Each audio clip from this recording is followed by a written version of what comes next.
patrones de esfuerzo en contextos de vulnerabilidad. Este es un trabajo que se realizó en la Universidad Austral junto con algunas asociaciones de puentes digitales en una iniciativa que se llama Acción STEM. Entonces quería partir esto un poco, si ustedes pudieran hacer memoria de cómo era aprender el teorema de Pitágoras en el colegio. A ver si alguien recuerda cómo era eso, porque este dibujo un poco grafica que tenemos una profesora que está tratando de enseñar algo y que los estudiantes están en distintos ritmos. Hay alguno que se está quedando dormido porque ya lo sabe todo y está un poco aburrido de esa clase. Tenemos otro que está perfectamente entendiendo el mismo ritmo de la profesora y hay otro que no está entendiendo mucho y también se aburre. Entonces, esto es lo que pasa en un montón de contextos en la educación tradicional que recibimos en las escuelas primarias y secundarias. A partir de esa problemática es que nosotros diseñamos una alternativa que es tratar de llevar el aprendizaje combinado o blended learning, que mezcla el aprendizaje online con el aprendizaje dirigido con un profesor, pero que se da en una institución, en este caso las escuelas. Nosotros trabajamos entre el 2015 y 2017 con todas estas instituciones, algunas de educación primaria y otras de secundaria, en las cuales pudimos tener algunos resultados académicos bastante buenos, que eso, si lo quieren ver, vamos a presentar un artículo en ICITEL, así que ahí están un poco más esos detalles. Y también trabajamos con una metodología que al menos daba soporte a los docentes en 4 pasos. Una que es la capacitación integral de los establecimientos, el apoyo presencial en aula con el docente y asesorías técnicas todo el tiempo y también pedagógicas y un monitoreo a través de estadísticas. Ahí hay algunas fotos de cuando estábamos en los colegios. Y pueden ver que los profesores varían mucho en sus edades, tenemos unos señores mayores y otros no tanto. Y para realizar este blended learning nosotros lo que utilizamos fue Khan Academy, que para quienes no lo conozcan es una herramienta abierta, gratuita, que ya genera el contenido para matemáticas y otras asignaturas, que tiene elementos de gamification, como los que vemos acá, donde se puede tener un avatar y el avatar va evolucionando en la medida que ganamos puntos, y esos puntos los ganamos en la medida que vemos videos y resolvemos ejercicios con pistas y todo lo demás. Y cuando llevamos esto a los colegios funcionó bastante bien, pero el problema fue que los profesores necesitan evaluar. Estamos en un contexto formal en donde hay que ponerle notas a los chicos. Y por lo tanto nosotros creamos una nueva herramienta que se llama DEA Khan Academy. Y esta herramienta se conecta con la API de Khan Academy, que la ofrece y uno, si se registra, puede traer los datos. Y nosotros traemos los datos todas las noches y cargamos la aplicación para tener ayudarle al docente al menos en estos 3 aspectos, que es generar pautas de evaluación para que el profesor no tenga que calificar él mirando los datos de la plataforma, sino que la plataforma pueda calcularlos automáticamente. También tener algunas estadísticas de cómo se comporta el grupo curso respecto a una calificación, cuántos de ellos están logrando ciertos niveles de maestría y además mantener notificados a quienes están interesados en el desempeño de los estudiantes, que normalmente son los papás, pero también los directivos del colegio. Entonces, los profesores ven un listado con sus cursos, también pueden hacer algunas dinámicas de grupo y administrar los contactos.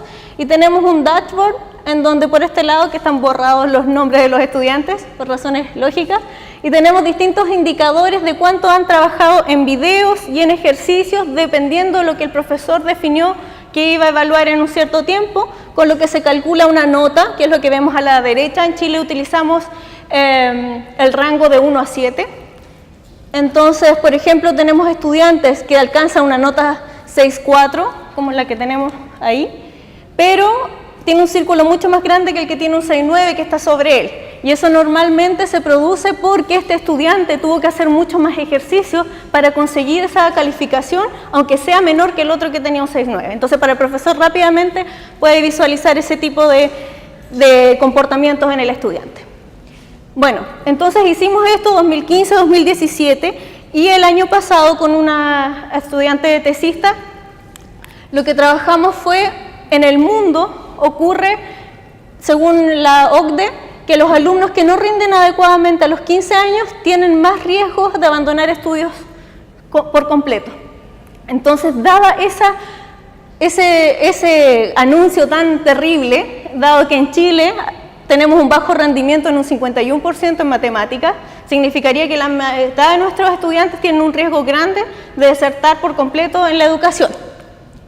¿Y qué se entiende por riesgo? Bueno, situación social y económica desfavorable, que son los establecimientos que nosotros trabajamos, familia monoparental o una zona rural. Nosotros estamos trabajando en la Universidad Austral de Chile, que queda en la región de Los Ríos, en el sur de Chile, donde tenemos muchos estudiantes de estas escuelas que son de ese contexto. No haber tenido educación preescolar. En Chile hay un esfuerzo grande porque la educación preescolar sea obligatoria, así que ese como variable como que no nos afecta mucho. Y las calificaciones insuficientes en al menos una asignatura y la ausencia a clases. Entonces nosotros nos preguntamos un poco, ya que tenemos esta data por lo que hemos trabajado en los colegios, ¿es verdad lo que nos dice la literatura? Nos planteamos un poco eso. Las variables anteriores no tenemos como, o sea, están registradas, pero no es algo que podamos modelar. En cambio, por ejemplo, las calificaciones insuficientes, tratamos de hacer un histograma y tenemos que los estudiantes que fueron retirados, si se fijan, casi todos tienen 2 o 4 o 6 o más asignaturas con nota insuficiente.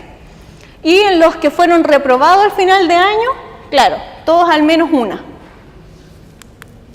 Y luego también miramos nuestros datos sobre ausencia y nos dimos cuenta que los estudiantes que fueron retirados, el nivel de días asistidos respecto a los que debían asistir está mucho más bajo.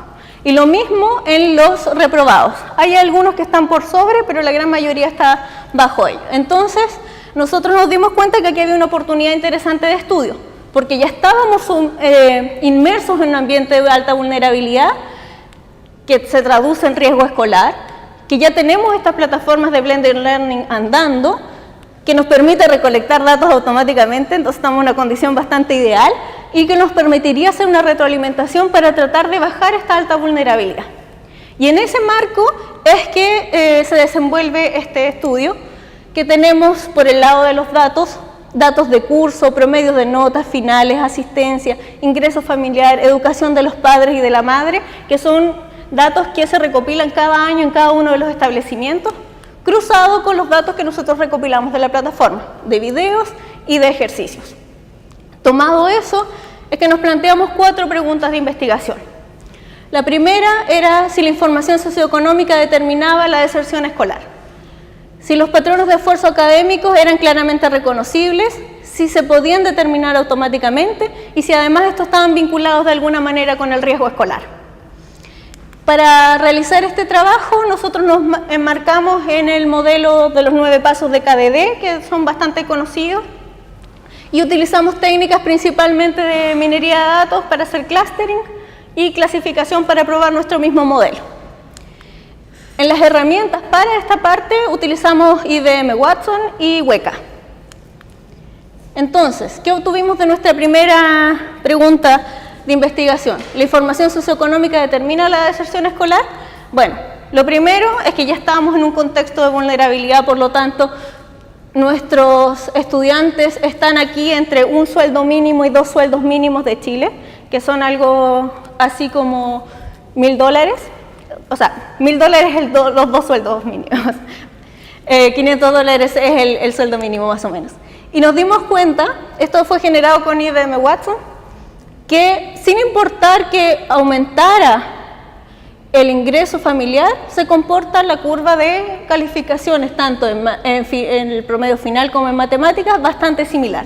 Que incluso la nota baja un poco cuando estamos en el ingreso más alto. Por lo tanto, aquí no podemos hacer una aseveración muy fuerte, pero lo que distinguimos es que no hay una relación clara. Al menos en este contexto, en donde los estudiantes todos tienen más o menos los mismos ingresos, el ganar más o menos no nos asegura nada. Y luego, respecto a nuestras otras 2 preguntas de investigación, si estos patrones de esfuerzo son claramente reconocibles y se pueden determinar automáticamente, entonces tomamos los datos que tenemos desde la plataforma Khan Academy y los englobamos por meses de trabajo, y tomamos todos esos valores, utilizamos técnicas Cummings y EM nos funcionó mejor, fue más fácil distinguir estos grupos y claramente distinguimos 3 grupos que están determinados por la cantidad de ejercicios que realizan los estudiantes. Entonces esa es la variable que finalmente nos dio más sentido para explicar estos grupos que EM nos mostró. Entonces los transformamos en trabajo alto, medio y bajo. Y luego dijimos, ok, ¿cuál es el trabajo medio, alto y bajo? Porque si lo vemos anteriormente, un estudiante que trabaja bajo no necesariamente está bajo todo el tiempo. Podría saltar entre los grupos, entre los meses, no sabíamos eso. Entonces por eso fue que, me estoy yendo para el otro lado, que construimos esta matriz con el trabajo de los estudiantes en cada uno de los meses y tratamos de ver si es que estos saltos entre los grupos se podían clusterizar. Y sí, encontramos 3 clústeres. El primer estudiante, que le llamamos el estudiante precario, que normalmente, aquí hay algo interesante, en nuestros 3 grupos todos comienzan con trabajo alto, eso significa que hay un efecto novedad muy grande, tal vez por el uso de las plataformas, pero los estudiantes precarios saltan abajo rápidamente y se mantienen ahí casi el resto del año.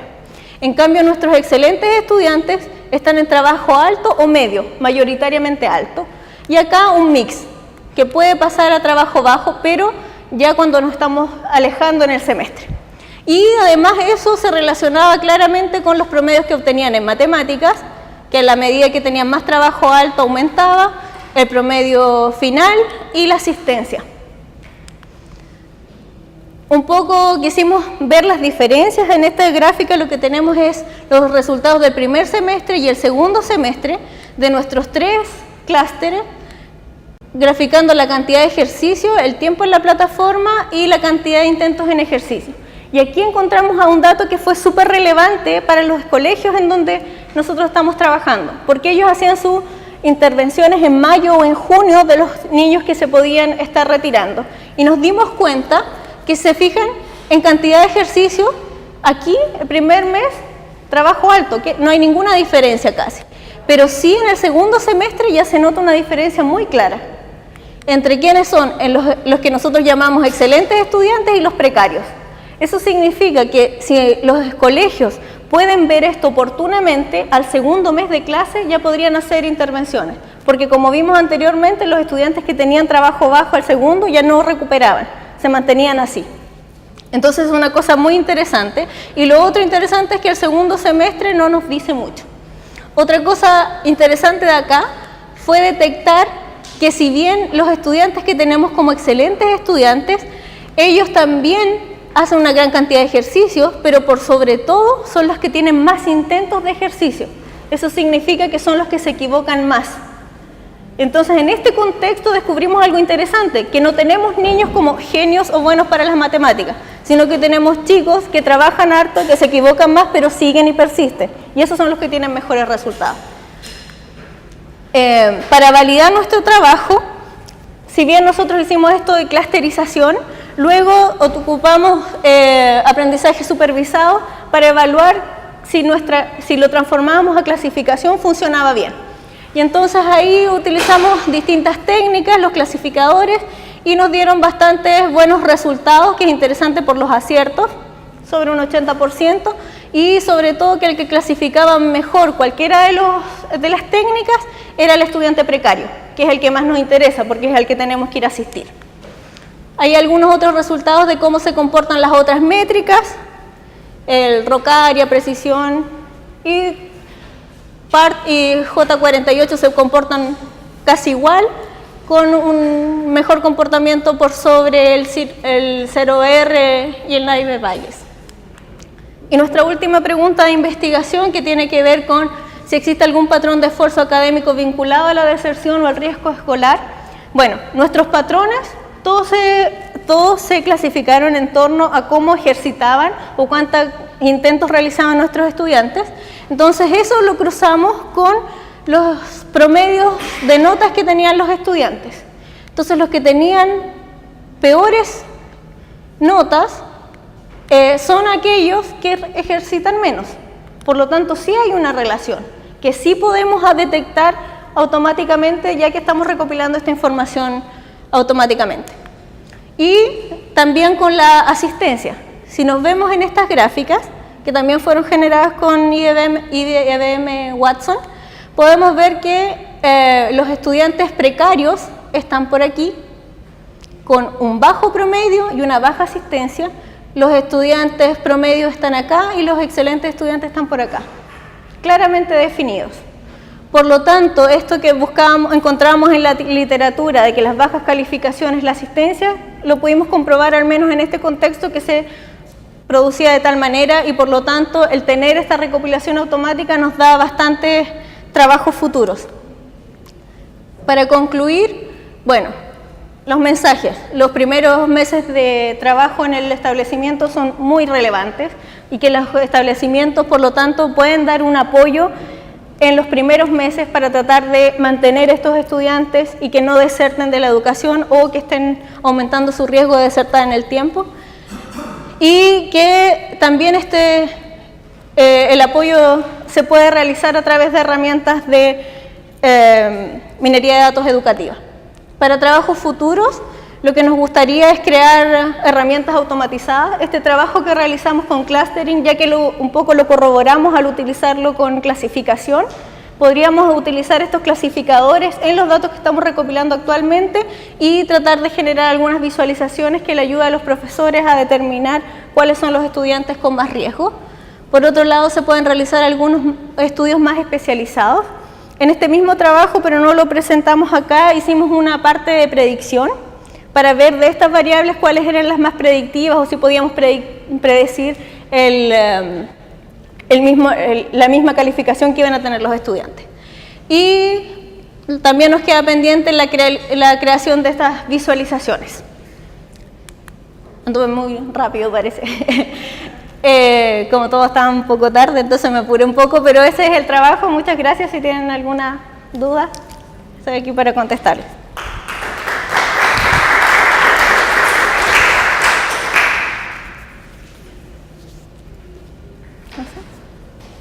Sí.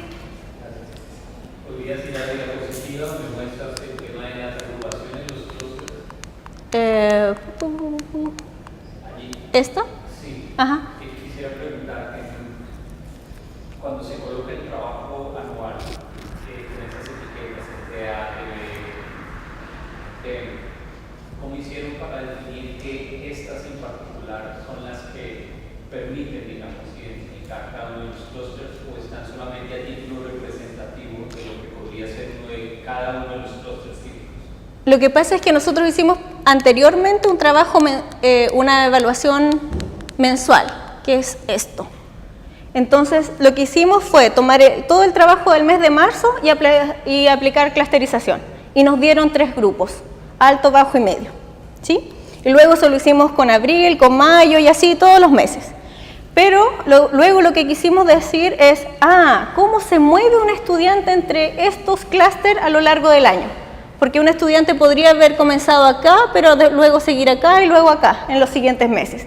¿Sí? Eso fue lo que ordenamos a partir de la primera clusterización en una malla como esta. Y luego a esta malla de esto la aplicamos de nuevo clusterización. Y esa nueva clusterización fue la que nos entregó que los patrones de cómo varío entre una y otra, los más recurrentes eran esos. Y esa es la interpretación que nosotros le dimos. No sé si se entiende un poco mejor. Tengo 2 ahí. Sí. Gracias por su explicación. Con respecto a que ustedes señalaron que no hubo mayor influencia socioeconómica en los resultados, Ajá. es más, que alguien tenía mejor conocimiento socioeconómico, bajó un poco de la... Ajá.